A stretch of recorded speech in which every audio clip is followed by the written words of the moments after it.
hello to everybody, and thank you very much for inviting me to this graduation ceremony.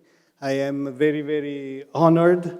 Thank you very much for really introducing me also, Teresa.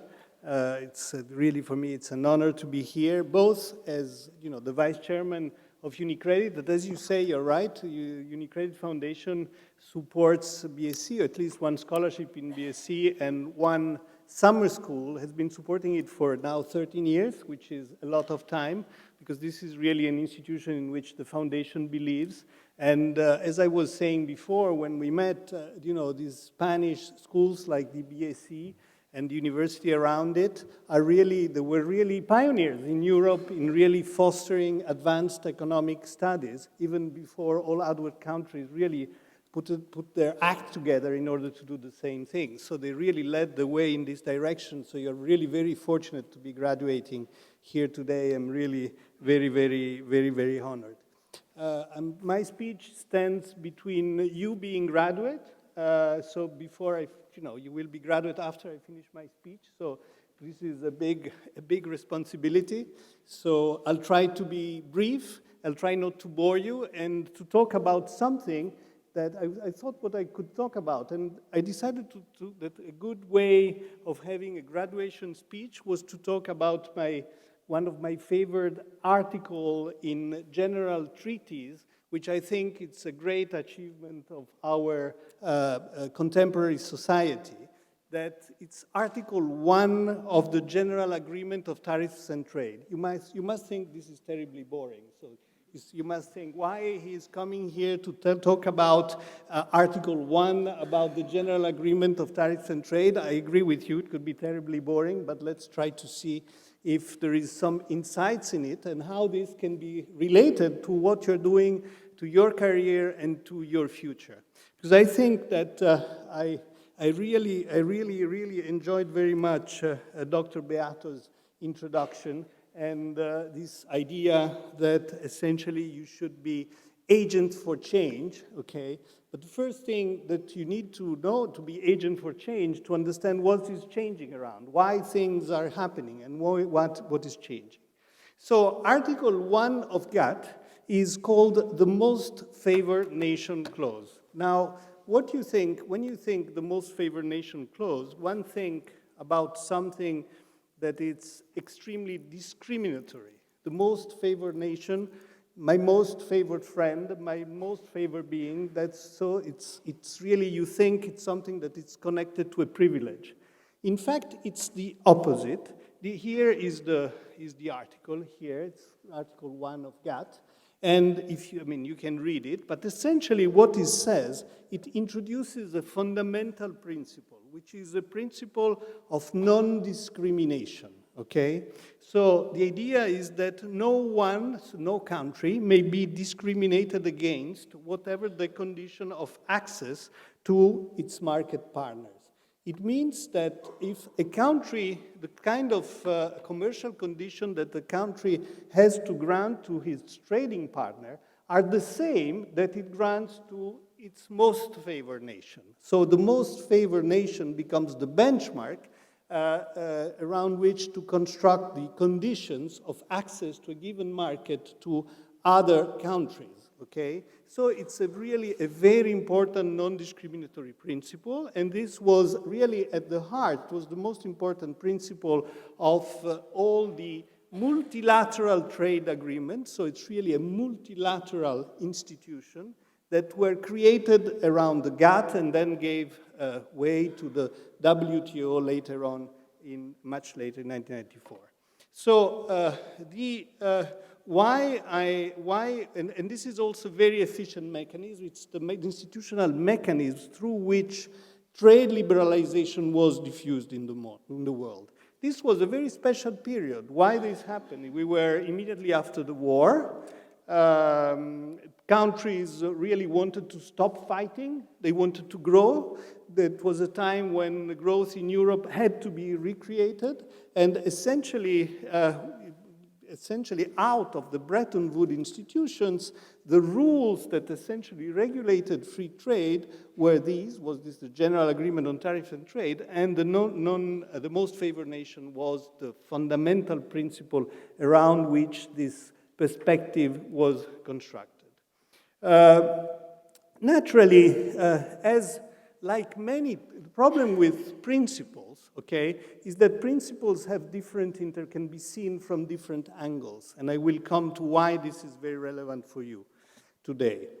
They can be seen from very different angles because there are different positions. They can be interpreted by people from different point of view, and also because they evolve in time, and they evolve with, the political climate. They evolve with how the institutions evolve. They change in time. And if you think about this most favored nation principle, okay, you already have two fundamental points of view. One point of view is the point of view of the exporters. Exporters are happy because essentially this principle guarantees that in any market where they export, they will not be subject to discrimination, and no one will receive more favorable conditions than those granted to this very exporter, okay?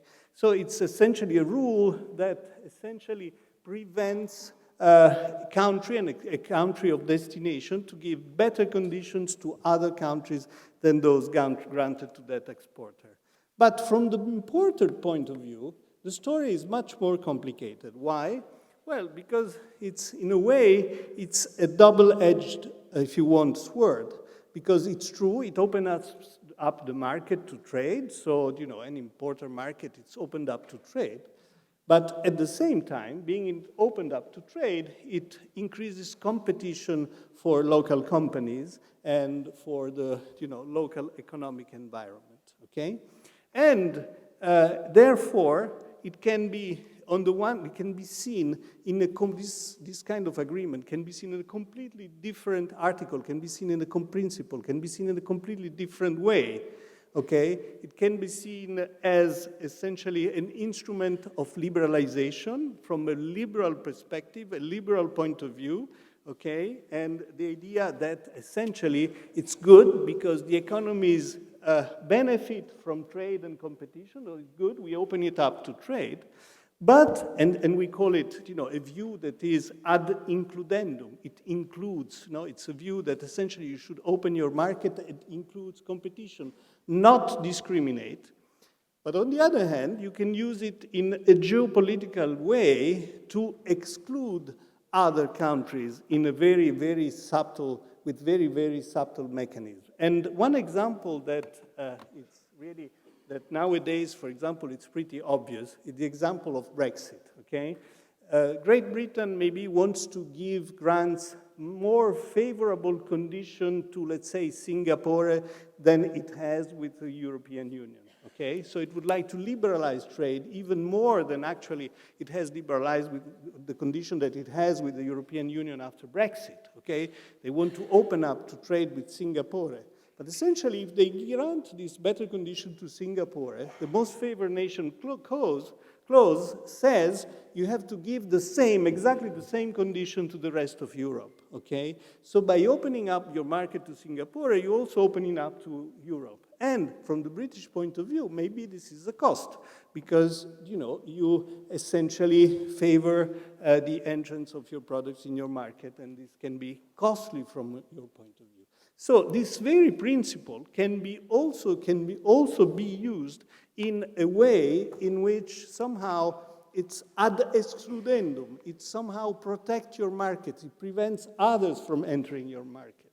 And the spirit of the WTO was clearly a spirit of the liberal view. The idea that essentially you wanted to extend trade liberalization to many different countries, okay, in order to open up trade and foster growth through trade, okay? The new view, the contemporary view, and I gave you the example of Brexit, but I can give you, sorry, there is a lot of, right, I think this is very clear what the view is. Another view, which is clearly emerging today and has been starting with Donald Trump and has been starting with all the geopolitical tension that we are observing now, is that essentially these kind of clauses have to be used in order to somehow discriminate other countries. And here Trump is introducing a very strong idea, the idea of reciprocity. You see what he says? He says reciprocity, my favorite word. Reciprocity means fair trade instead of free trade. If somebody is charging us 50%, we should charge them 50%. So the idea that essentially you have reciprocal conditions. But what is interesting is that the whole process of trade liberalization and the introduction of the most favored nation conditions within the GATT had no principle of reciprocity. There was no reciprocity. And this is crucial, because if you have reciprocity, okay, it means that I give you a favor if you give me in return the same favor, okay? I give you a gift, but I want back a gift of the same value, okay? The non-reciprocity means I open up my market, whatever your conditions are. It's a completely different principle. And all the big expansion of trade since 1946, and especially since the 80s, has been built of this idea of non-reciprocity and non-discrimination without reciprocity. And I will come back just to tell you why this is very important. Let me go back then to this chart, okay? And this really, I'm sorry, I've been going a little bit around in circles, but I want to get to what is our story and why it's important, also related to the introductory speech before.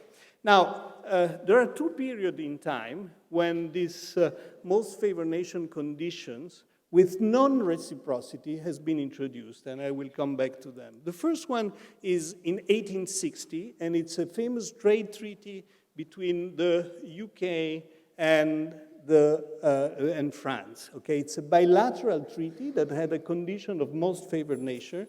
It's called the Cobden-Chevalier Treaty. Okay, and essentially it was the first time that this idea of most favored nation without reciprocity was introduced. That led to an expansion in trade. What you have on this graph is the sum of export and import, total trade over GDP. As you can see, from then to the First World War, this indicator really goes up, jumps up, goes very high. And then you have the First World War, the Second World War, and trade goes down, okay, until after the Second World War, we have the GATT, and we have the introduction, the most favored nation article, the Article 1 I was mentioning before.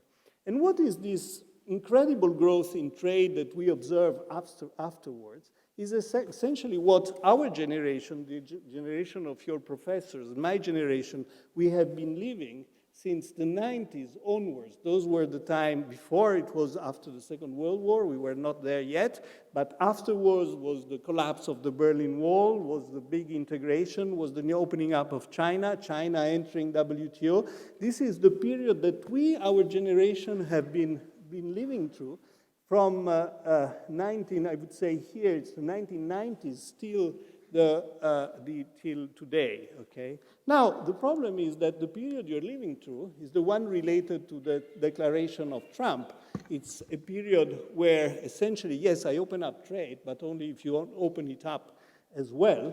And the world you're living through is a world where essentially these clauses are starting to be used with a discriminatory principle to create trade blocks, okay, where essentially there are some countries that are friends that apply that most favored nation clause, groups of countries, and others which are considered not friends, okay, and are considered countries with whom good trading conditions should not be extended. Now, we should get to understand why we ended up to this point. But I wanted to show you this because what is important, and the introductory speech that was made clear, is that the economic world in which you will be operating, okay, I hope we will not end up with a war in Europe, really, and I think we are not really there yet. But it's a world where this idea of non-discrimination, which is a fundamental idea on which all our well-being and a long period of peace has been built in the world, is starting to shake. And the same principle is now used for discriminating purposes. Most favored nations are my friends, okay, and the others are outside of the picture. Let me go back. How much more time I have, Teresa? Overall 20 minutes, so 10 minutes left. 10 minutes? Yes, okay. Okay, this is Trump. You have seen Trump, okay? Okay, well, you know, this is where we are now. I mean, Biden is not much better than Trump from this point of view. He's much better from other point of view. But I'm talking about trade, of course. But this idea of reciprocity is still there in all the discourses about trade liberalization, about new trade treaties. It's there. But let me go back in history, and I want to tell you what are the roots of the Cobden-Chevalier Treaty. Because it's interesting to understand on what these ideas have been built, because this is very important. If you want to change the world, we need to understand where ideas have been built on. So this is UK. This is the whole story about the abolition of the Corn Laws. You know what the Corn Laws are? The abolition of the Corn Laws, does it say, rings a bell? Okay. Until 1846, the UK market was very protected. They had very, very high trade barriers against imports of corn from the rest of the world, corns and grains and other things from the rest of the world. This was protecting essentially UK landowners, okay? They were very much protected.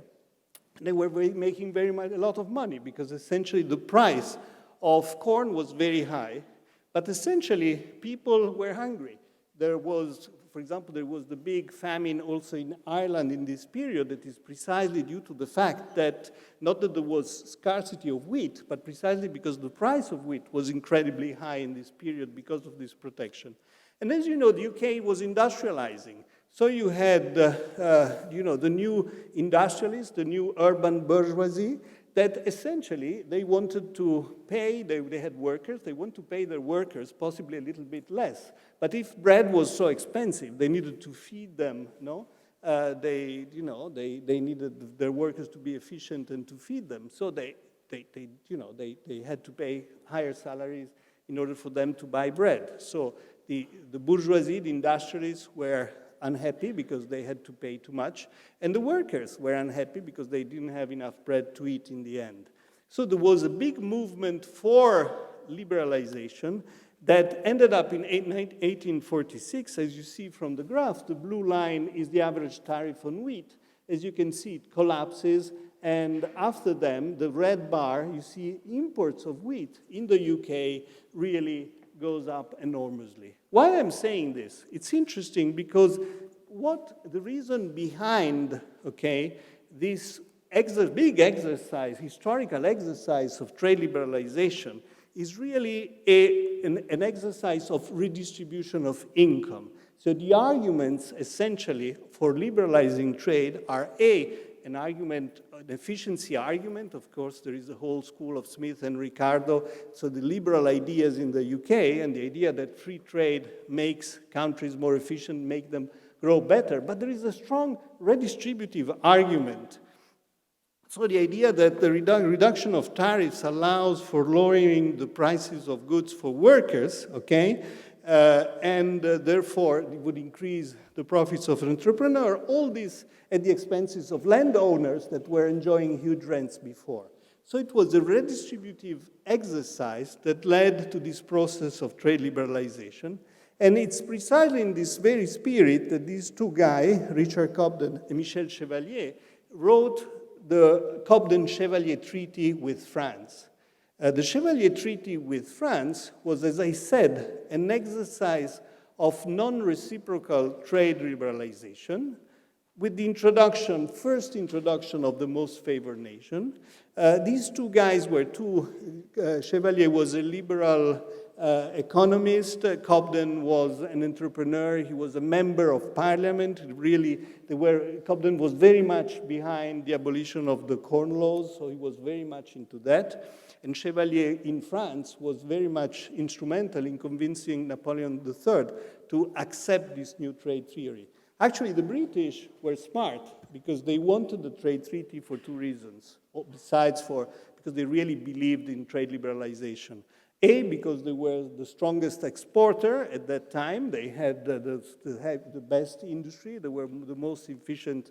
Their industry was the most efficient in Europe, so they had a lot of power in the international market. And B, because they were afraid of Napoleon. Napoleon III was very strong at the time, and he had won the War of Independence in Italy. He was behind the Wars of Independence in Italy. He was really very strong. And so they thought, well, maybe instead of fighting him, it's better we keep him inside a good trade agreement. We start trading a lot, even more than we do, and this will smooth out the possibility of war. And in fact, they managed to do this. But what I really want to say is that if you can make a comparison, okay, between the kind of popular, if you want, the kind of the popular rhymes and poetry that was supporting the abolition of the Corn Law at the time, which are called the Corn Law rhymes, and the main poet at the time was a poet called, that I'm sure you all know, of course, Ebenezer Eliot. Of course, you all know about Ebenezer Eliot, I presume, okay? And he was writing rhymes that were very interesting, but the idea was 12 rats starve while 3 rats thrive. When 15 rats are caged alive with food for 9 and 3. Essentially, they're saying, okay, because of these trade barriers, because of these taxes that feed you very rich landlord, we are starving, and we are the rats who are really starving in the cage, okay? But what is nice is that the same rhymes, same kinds of rhymes, are used by today's rappers. For example, Tupac, you know about Tupac, right? And you know Kendrick Lamar, okay? You do know, right? So if you look at the text of their rhymes, these are rappers, you look at their rhymes, they're very similar texts. They're really, again, it's about some people being exploited and wanting to change the world, okay? The world that the rappers, this is the music also, I think. You see? This is the music of the rappers, okay? So I'm changing, I'm sorry. I'm almost there, I'm almost done. So what I wanted to tell you is that this is really behind two completely changes in policy, okay? The first one is a movement for trade liberalization, popular movement of trade liberalization, where really there are rhymes, there were no rapper at the time, but there are rhymes written in favor of trade liberalization because people are starving. The other one is, well, we want less liberal policy because we are starving, okay? So there is again a movement which is, of course, is going against globalization today, that has a deep roots in problem of income distribution, exactly as during the 19th century, the liberal movement had roots in problems of income distributions. So where are we now? And I will conclude. Why this most favored nation idea and this idea of non-discrimination is ending and we're moving towards a discriminatory view of most favored nation? Well, of course, again, let me go back to where I started, the income distribution concerns. They're real. There are problems of income distribution.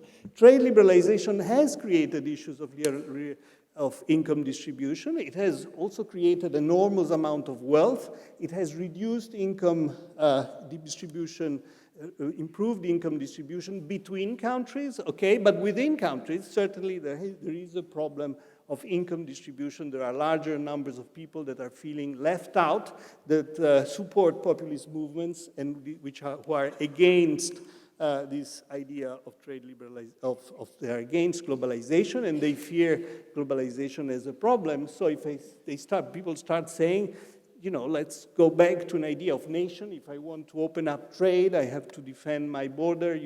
I need another one giving the same condition. The second problem is that the world is much more complex. Trade agreements, initially, they could work because they were shallow. What do you mean shallow? Why do I say shallow? They were shallow because they were only focused on tariffs. The only thing was to reduce tariffs in the end. Of course, I am making it a little simpler, but more or less it was like this. They were shallow agreements, okay? Today, any global agreement has other concerns who are there, development concerns, and especially sustainability, okay? The Americans have just introduced something, probably you heard of it, which is the IRA, the Inflation Reduction Act, which is essentially something that has nothing to do with inflation, but which is a massive program of subsidizing American industries to do sustainable investments and other investments, but essentially towards sustainability, okay? This is, it's a key concern which has to be introduced in global treaties. It's important, okay? And of course, subsidizing industry like the IRA is doing, even for a good reason like sustainability, is against the principles of GATT, which essentially forbids countries from subsidizing their industries because it's an idea of unfair trade. I think that Massimo Motta has been working on these issues a lot. I mean, the idea that you subsidize your companies and essentially you grant them favorable conditions and unfair trade conditions. So the fact that we have today to discuss issues of sustainability makes these global agreements and this idea of a generalized most favored nation complex.